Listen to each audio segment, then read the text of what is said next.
Hello and welcome to a new Isuzu D-Max. I know a lot of you have been waiting for this review, so we're very excited to finally be filming it and bringing you this video on the Cars.co.za channel. But before we carry on with the review, look in the description below for a link to our Isuzu stock. We have over 1,500 Isuzus on the site. Right now, the cheapest one starts at 69,000 Rand. So if you're looking for a KB or a D-Max or an MUX, you'll definitely find one on our site. Dream, search, drive. Cars.co.za. Budget insurance. Affordable because you can't afford not to.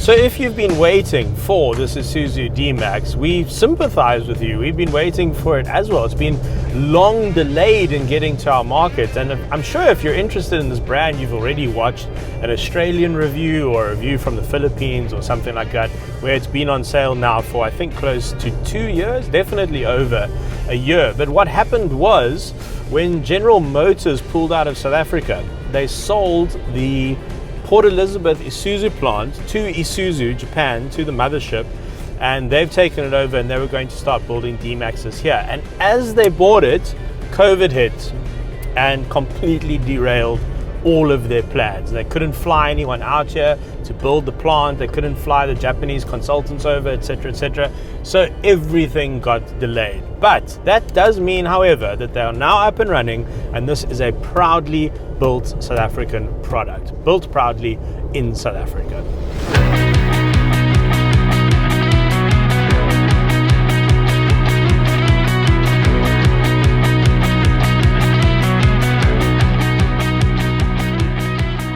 Let's get into some nuts and bolts, shall we? Under the hood, a highly revised version of the 3-litre 4-cylinder turbo diesel, now with slightly more power and torque, 140 kilowatts, 450 newtons. You can tow a braked trailer of 3.5 tons, and you can carry almost a ton, 995 kilograms, in the Bakkie bit, the bit at the back, what's it called? Load bed. But that's why it's called a Bakkie, isn't it? Yes, it is. Okay, right. Got that out of the way.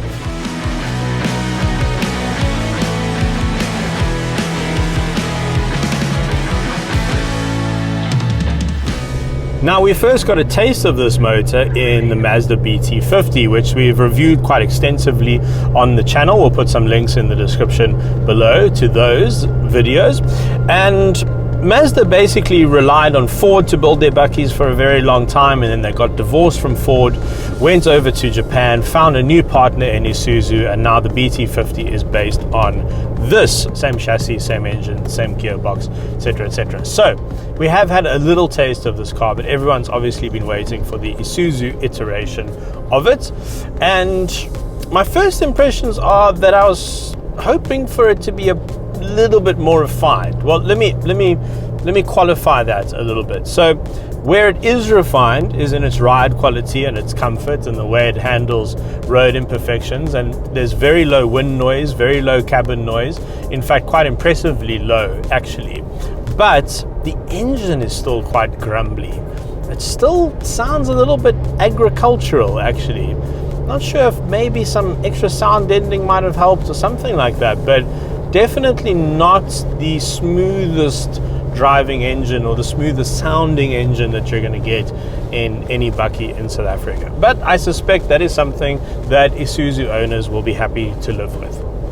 Now, all that engine's power, 140 and 450, goes through a 6-speed automatic box. You can get a manual, but I'm driving the second from the top of the range LSE version. So this is a 4x4 auto with full low range as well.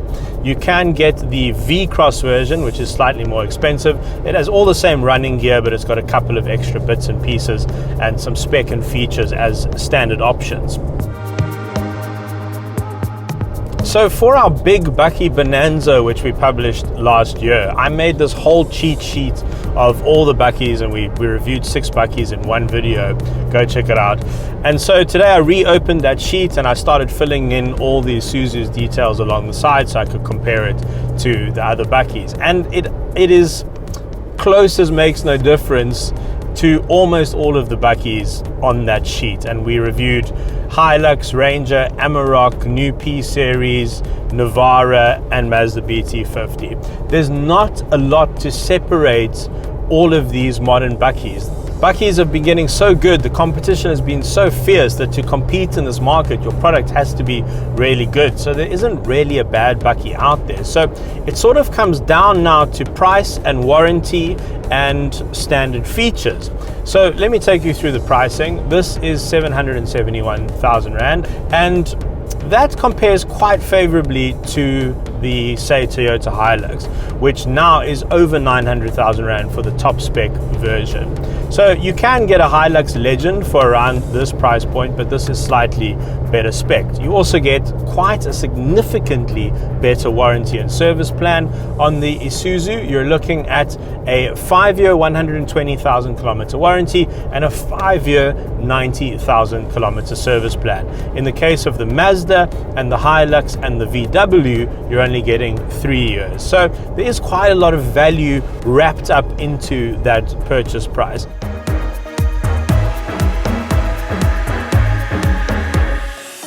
All right, let's see how this engine pulls. So 140 kilowatts, 450 newtons, but the torque band is quite limited, 1600 RPM to 2600 RPM. As I mentioned, 6-speed box. I'm facing a little bit uphill here, so we're not going to set any land speed records. We're on a nice deserted farm road, so let's go. Full throttle! That's not too bad. We're up into second, 70, 80, 90, there's 100. No, but that's decent though. I mean, I think towing, pulling, overtaking, driving around the city, I think this engine is pretty spot on. It doesn't feel lazier, for instance, than any of the other engines I've driven. I mean, the power is slightly down on, say, the Toyota Hilux with the new 2.8 uprated engine, and it's quite down on power compared to the 2-liter you get in the Ranger. That's 157 kilowatts. So, but you don't really feel it. It actually feels relatively sprightly. Let's do an overtake. This is 60, foot flat. There's no sport mode or anything like that. 80, 100. Yeah, I'm fairly impressed with it. Look, it's a Bakkie engine, you know. It's tuned for reliability, economy. It could probably produce a lot more power and torque, but you know, they need to find a compromise, and I think they found a pretty good compromise here. Now, talking about all-important fuel economy, Isuzu claims an average of 7.9 liters to the 100. We're currently averaging 10.9 liters to the 100, but you know, on these testings we do give it a bit of boot, so that'll definitely come down. Based on when we drove the Mazda in that 6 Bakkie shootout, the Mazda was actually the most efficient Bakkie on that trip, so it stands to reason that this will be as well. I reckon it'll hover between 9 and 10 liters to the 100. So we're cruising this country road at about 100 k's an hour here. You can probably hear on the microphone a little bit of wind noise, but not much road noise coming through. Actually, almost no road noise coming through. Just sort of always know that the engine's there. It's maybe a little louder than some of the competitors, but it wouldn't be a deal breaker for me. Now, some of the standard fitments is dual zone climate control and this nice 8 or 9 inch screen, there or thereabouts, with all the connectivity that you might be looking for. And some of the trim is quite impressive, and some of it's maybe lacking a little bit. The doors are a little bit plasticky, but you've got nice leather on the dashboard. The steering wheel feels great. But this feels good. This feels really nice and rich and luxurious and premium in your hand. I think they've done enough with the interior. It feels modern enough. It's all quite angular and there's lots of different surfaces everywhere. The touchscreen system is well integrated into the center stack. All of your aircon controls are nice and easy to reach, and they're all physical buttons, so you don't have to stab at them and try stab on the touchscreen while you're on the move. Most of your important controls are on the steering wheel as well. And I think this is an interior that you could spend every day in and you'd be pretty happy.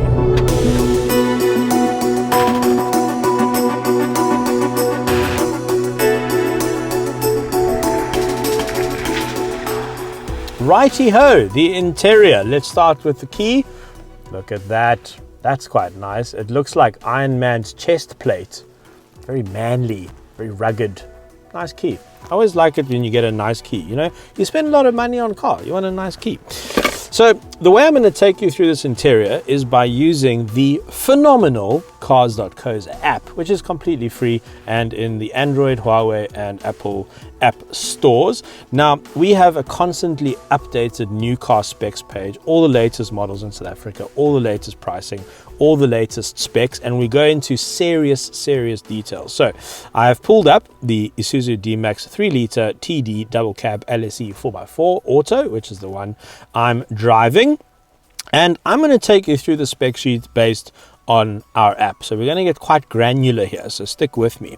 Right, driver knee airbag, brake assist, traction control, EBD, curtain airbags, passenger airbag, ABS, driver airbag, front side airbags, and that means an airbag quantity of 7 airbags, which is very high. It's equal with the top in the segment, and stability control. So all of those are very important. Right, there is your safety features. They are your safety features. My English teacher would be proud of me. Okay. Cup bottle holders. Now, those are quite interesting as you've got 4 up front. So there's 2 over here, and then we'll have to get a cutaway of this over there. There's one that side, right in front of the air vent, but it pulls out like it does on the Hilux. Well, it pops out, and then your drink sits in front of your air vent. That's very cool. I like that a lot. Park distance control rear, we've got an auxiliary input. Hill descent control, the button for that is down over here. Front fog lights, which are LEDs. Tow bar trailer hitch as standard, electrically adjustable mirrors, rear fog lights, central locking and keyless entry, onboard trip computer. That's I mean, pretty standard. You'd expect that. But I do have a bit of an issue with this onboard computer. It kind of looks old. It looks pretty dated. It's a bit too small, and the graphics are a little bit ancient. I feel like that could have been a little bit better. Alloy wheels, we've got USB ports front and rear, electric windows front and rear. The steering column adjusts for rake tilt and height, so that goes all over the place. That's quite nice. Power socket, 12 volts. Yep, there's one over there. Bluetooth connectivity, multifunction steering wheel, ISOFIX child seat mounts. The front tires are 265/60 18s, as are the rears. Climate control, yes, automatic dual zone climate control, actually. Auto on and off lights. You've also got park distance control up front. You've got rain sensing automatic wipers, lane change blind spot warning as well, and a tire pressure sensor. Now, the leather upholstery is apparently optional compared to our spec sheet. I thought it was standard, but it does seem you'll have to pay extra for this. Cloth upholstery is standard, and there is lumbar support adjustment for the driver. There we go. Wow, that's about as detailed as I think we can go in an interior review. And now we will use the magic of editing to show you all the shots that Dieter has shot of the interior, so you can get a good feel for it. My opinion, materials feel of a pretty high quality. This steering wheel feels like actual leather. And I don't remember the last time I felt actual leather, because these days it's all automotive leather, whatever that actually is. But this feels really good in your hand. I like it. I like the dial design. As I mentioned, the onboard computer is a little bit dated. But otherwise, this is the sort of interior that I think you'll be happy to live with on a daily basis.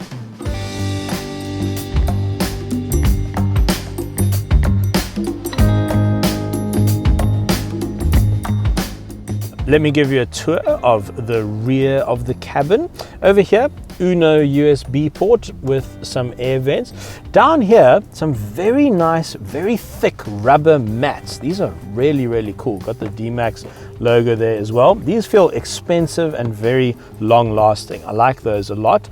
Good knee room here. I mean, plenty of space for me. An adult of 6 foot, I think, will be fine. So kids will definitely be fine. Now, the seats have a couple of tricks to them and some safety features. So you've got a proper 3-point harness, which you can unclip. Then you've got your comfort armrest with 2 drinks holders in there. Then the whole back bench folds as one piece. So that will go, well, if you move these seats, that will obviously go flat. Now, there's not much space behind there, but your jack and your tools are behind there in case you need them. That clips back into place.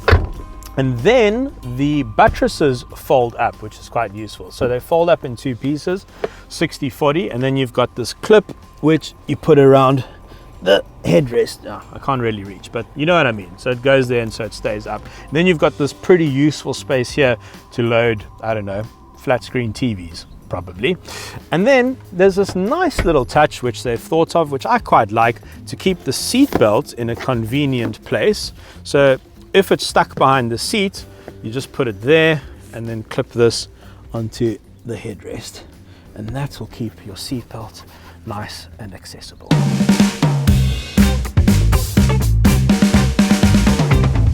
Welcome to the Bakkie bit of the Bakkie. This is actually how Bakkies get their names for our international viewers, because Bakkie is like a bowl, like a little bowl, like a Tupperware kind of thing. So cars with like bowls on the back are called Bakkies. Pickups, utes, apparently in your country. Anyway, I know roller shutters excite people, so I wanted to show you it. Now, it is lockable. You know, I think they missed a trick there. The new P series has that gas strut on the tailgate, so it's a soft open, whereas this isn't. Anyway, the roller shutter, it is lockable. You clip that there, and then goes all the way to the back. Now, what's quite interesting is it has drains. Obviously water collects in there, or water probably goes into there when you open it if it's wet. So it's got drains which takes the water out and down through the middle of the car. And then you've got this nice long strap here to pull it back into place. Now, unfortunately, the roller shutter is not standard. You have to pay extra. The roller shutter is 18,800 excluding VAT. Tow bar though is fitted as standard to this LSE model. While this Isuzu D-Max feels like a well-built and modern incarnation of Isuzu's flagship Bakkie, the reality is that the model is already a few years old, even though it is brand new to local showrooms. And while the competition is already very tough, the segment is most likely about to make a big jump forward into the next generation of Bakkies with the imminent launch of the new Ford Ranger and Volkswagen Amarok, which will potentially make life even more difficult for the brand. But for Isuzu loyalists, of which there are many, this D-Max definitely stays true to the brand's strengths and character.